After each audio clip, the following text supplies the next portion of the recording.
उत्तिष्ठ नरशार्दूल कर्तव्यं दैवमाह्निकम् उत्तिष्ठोत्तिष्ठ गोविन्द उत्तिष्ठ गरुडध्वज उत्तिष्ठ कमलाकान्त त्रैलोक्यं मङ्गलं कुरु उत्तिष्ठोत्तिष्ठ गोविन्द उत्तिष्ठ गरुडध्वज उत्तिष्ठ कमलाकान्त त्रैलोक्यं मङ्गलं कुरु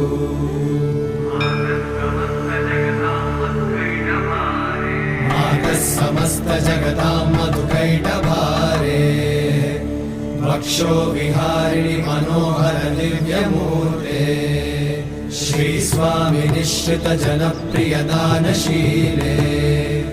श्रीवेङ्कटेश दयिते तव सुप्रभातम्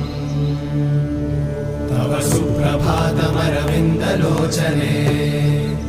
भवतु प्रसन्नमुखचन्द्रमण्डले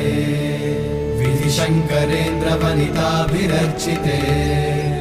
वृषशैलनाथ दयिते दयानिधे अत्यादि सप्त ऋषयः समुपास्य सन्ध्या